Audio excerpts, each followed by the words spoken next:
Waking up to a soaker. Showers are going to slow us down for the morning commute, and wait till you see how much we're going to end up with. A thing of the past, Waterford's Summit Place Mall will soon have a date with the wrecking ball when the eyesore is set to come down. Lighting up the internet, Detroit's own M&M setting social media on fire with a 4-minute anti-President Trump freestyle during an award show, but he also has a message for his fans tonight. Live from downtown Detroit, Local 4 News at 11 starts now. But first, pack the patience and the umbrella. The morning commute is not going to be a fun one. Yeah, we're in for an all-day soaker, starting in just a few minutes, actually. Ben Bailey here tracking how much rain coming our way. Hey, Ben. A lot is the short answer, Jason and Kim, but so far we have stayed dry. We're just now starting to see the first of the showers push in towards our south zone, but this is the larger patch that's going to be getting us overnight. And once that rain starts, it's going to be around for a while. Here's the timing of it. Going through the overnight by 6 a.m. when we start the morning commute, it is going to be wet pretty much everywhere, even though some of the heaviest rain looks like it's going to hold off until the late morning into the early afternoon. The showers really won't taper off completely until we get closer to sunset on Wednesday night. So putting all of this together, there'll be spots, everything that's painted in blue, that pick up more than an inch of rain, but even some of the lower totals will be about a ½ inch down further south and east. So we'll be watching especially our west zone for some of those highest totals, especially. Temperatures very steady, and they're not rising much for highs in the afternoon. Much cooler. We'll show you the rest of the temperature story in the 7-day forecast coming up, guys. All right, Ben, and we've got you covered, by the way, before you head out the door. Wake up with Local 4 News today for weather and traffic updates every 10 minutes on the 4s. That starts at 4:30 a.m. Summit Place Mall in Waterford won't be an eyesore for much longer. The 74-acre site has been dealing with a basement full of water, drains that are collapsing, and a roof that's full of holes. It's so bad, the fire department says it's too dangerous to even go inside. And tonight, council decided it needs to come down. Priya Mann is live in Waterford with more. Priya, how soon are we talking here? Well, we could see demolition begin here as early as May of next year. Now, the owner and potential buyer, they wanted a 120-day extension for a number of reasons. The board wasn't buying it. Yes. Healy. Yes. Bartolin. Yes. With mounting public pressure, the Waterford Township Board of Trustees voted unanimously to begin the demolition of the Summit Place Mall. I have to answer these people. I got to start telling them something that's fact-based. I've got to give them something they can sink their teeth into. Besides another 90 days, another 120 days, another, 360 days, we just go on and on. Once again, the property owner and prospective buyer wanted more time and said delays were due in part to brownfield tax credits they were hoping to receive. I pray for your better judgment this evening, and that we not be in some sort of an adversary proceeding over this thing when 120 days after all that's elapsed could just get us to exactly where we want to go. People who live near Summit Place said they'd heard this before. We are sick and tired of hearing excuses for the last several years. We were looking at pushing this down the road much further, potentially up to 1.5 years. The board agreed, and following their vote, the owner would only say he's disappointed. There's a lot of information on the record. We're not in a position to comment. Thank you, though. The biggest applause came when they asked if they'd like a vacant field there, and the people said, yeah, we'd love a vacant field there. So. Now, it'll cost about $4 million to demolish this property, and the owner will foot the bill. If they're able to find another buyer, the board may reverse their decision, but as it stands right now, this property coming down next year. Reporting live from Waterford Township, I'm Priya Mann, Local 4. All right, Priya. Well, tonight we've learned the man in this controversial arrest has been released from jail. Today, Detroit police released this video from the Meijer at 8 Mile and Woodward. It shows the moments leading up to David Bivens' arrest. The officer asked for his receipt and after a verbal exchange began beating him with a baton. Police say he was resisting arrest. The scuffle moves into the parking lot where Bivens is hit in the mouth, breaking his teeth. Detroit police have not identified the officer but say he's a longtime veteran. Rick Warshi has arrived at his new home for the next few years. Warshi is now at the Columbia Correctional Institution in Lake City, Florida. It's a minimum security prison where she spent nearly 3 decades behind bars in Michigan as a nonviolent drug offender. He's serving time in Florida for his role in a stolen car ring while he was behind bars. He owes about 3.5 years on that, but could ask for early release in a few months. If you haven't been on social media tonight, then you've probably missed the story everybody is talking about. Eminem unleashing a 4.5-minute freestyle rant against President Trump. It aired during an awards show on BET. Coco McAvoy live with the video and the strong reaction, and Eminem forcing fans to make a choice here too. Yes, Jason and Kimberly, Eminem is telling his fans to make a choice, and it's very controversial. It's getting a lot of reaction on Twitter. It's actually trending on Twitter right now, and some people aren't happy that he made the video. Other people are supporting the video, but we really weren't able to use a lot of the video because of the language used. Take a look. Wait, how was I gonna start this off? I forgot. Oh yeah. That's how Eminem started his 4-minute freestyle video. It was released today and shows Eminem criticizing President Donald Trump for a number of things. Racism's the only thing he's fantastic for. He talks about how the president uses Twitter and mentions the most recent debate about NFL players kneeling for the national anthem. It's like we take a step forwards then backwards, but this is his form of distraction. Plus he gets an enormous reaction when he attacks the NFL, so we focus on that instead of talking Puerto Rico with gun reform for Nevada, all these horrible tragedies, and he's bored and would rather cause a Twitter storm with the Packers. It's getting a lot of attention on social media, and Eminem ends his video with a message to any of his fans who are supporters of President Donald Trump. And any fan of mine who's a supporter of his, I'm drawing in the sand a line. You're either for or against. And in the video, of course, Eminem does directly call out President Donald Trump. So the question is whether or not the president will respond to this video. We will keep track of that. Back to you. All right, Coco, thanks. We're getting our first look at the guy police say hopped in a running ambulance outside Henry Ford in Mount Clemens and led police on a wild chase. 21-year-old Eric Preston of Macomb Township facing felony charges for what you see on the left here on dash cam video. The chase finally ended when that ambulance went off-road a second time and got stuck. Well, Google doesn't need a search engine to find its next home in Metro Detroit. The company is looking to double its office space to accommodate for future growth. It's moving from Birmingham to Detroit. The location and timeline of the move have not yet been determined. Encouraging news tonight for soon-to-be moms. Experts are shooting down a misconception about epidurals and its effect on labor. Interesting there. It's a moment she'll never forget. The life-changing message this little girl received that had her literally jumping for joy. This is not just a street, it's a village, and what's happening here will inspire you. Abandoned homes now giving residents a new chance at life. A homework house, a market, opportunities for children they never had, all because of this woman. If you want some things done, you got to do it yourself and you got to stay focused. Now cities around the nation are asking this Highland Park woman, how did you do that? Her story next. Do you struggle? I feel very, very blessed. I feel that we've accomplished a lot. You know, it's still a lot of things that are unfinished, but I think that we're doing good. One woman's dream to transform her Highland Park street is now capturing the attention of universities and cities around the nation. They're asking, how do you transform a neighborhood when most have given up all hope? Our Karen Drew takes us to Avalon Street in Highland Park. Many have left. Many have given up hope.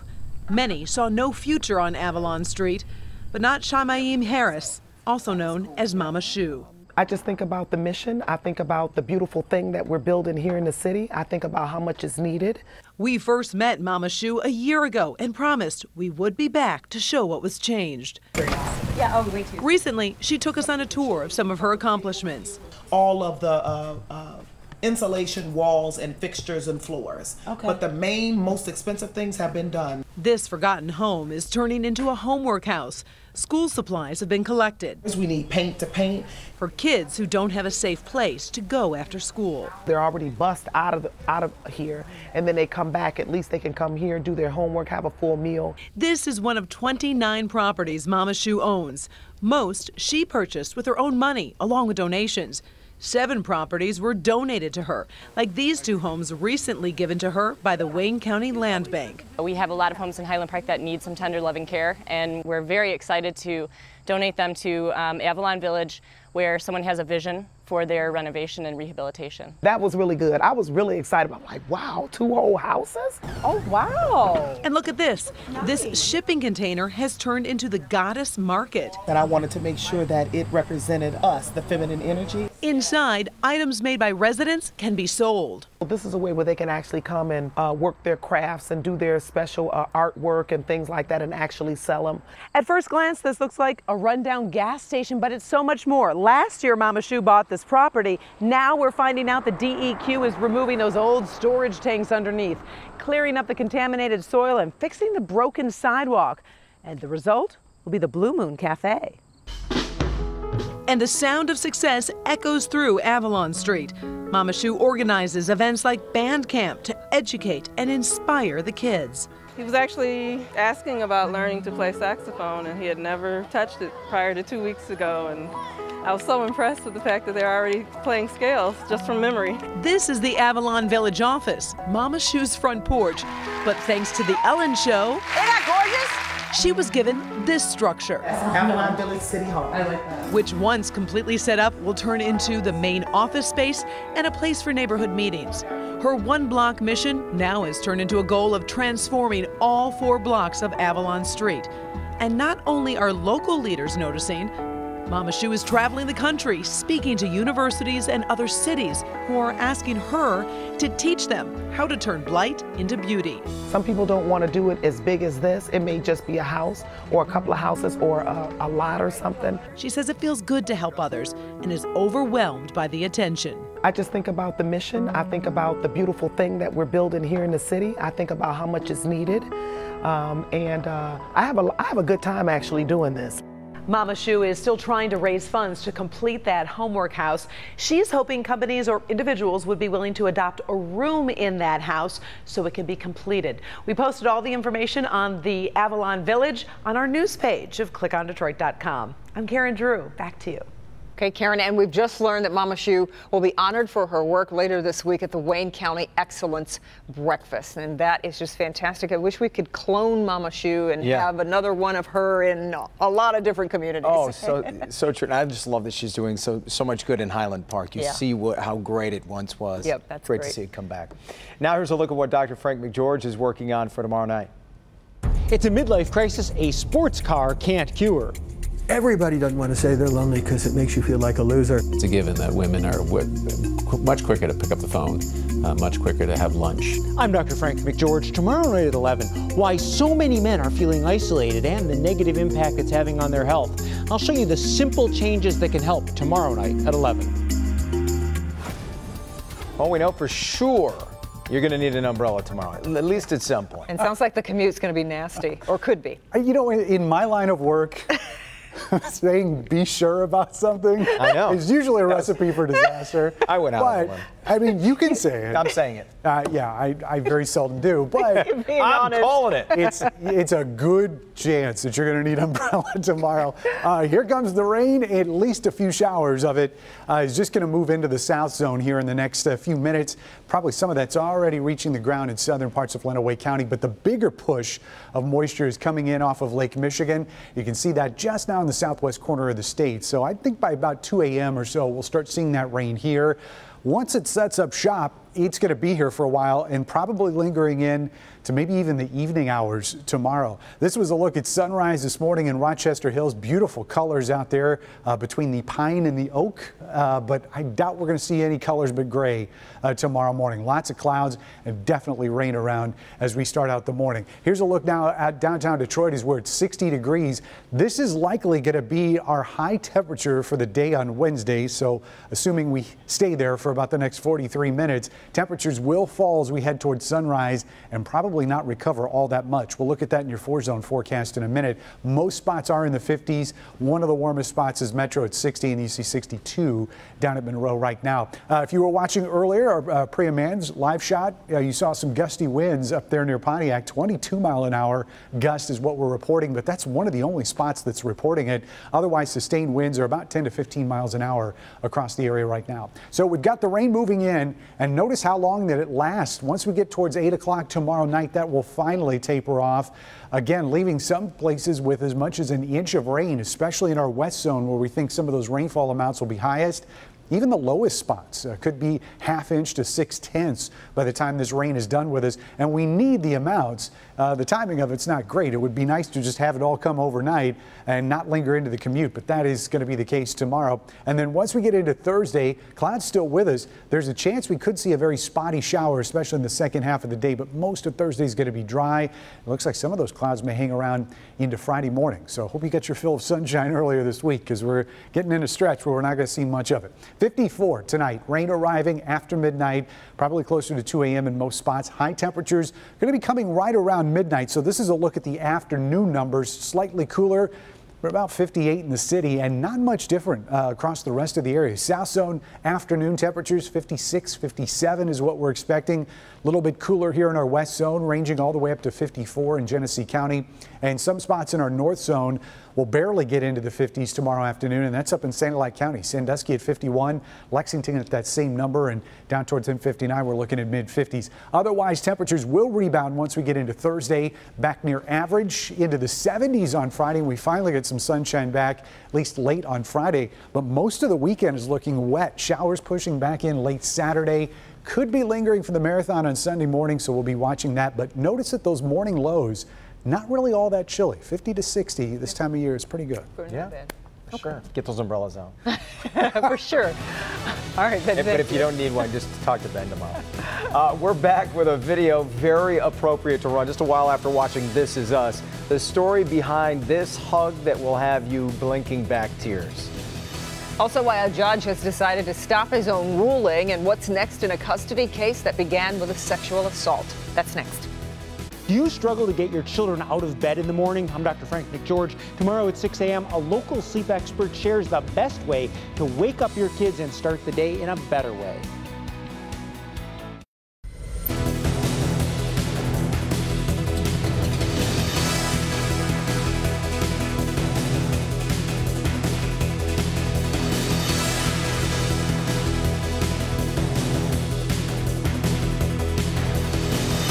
This is the A judge has put a hold on his own ruling that granted a convicted sex offender joint legal custody of a child conceived during the rape of a 12-year-old. The issue arose when the mother requested state assistance for her son. The judge is concerned he may not have received all the information on the case. A hearing is set for next week. 2 young Detroit men are headed to jail after stealing the identities of 177 people and going on a multi-state shopping spree. Both men pleaded guilty. The judge sentenced them to 6 months in jail.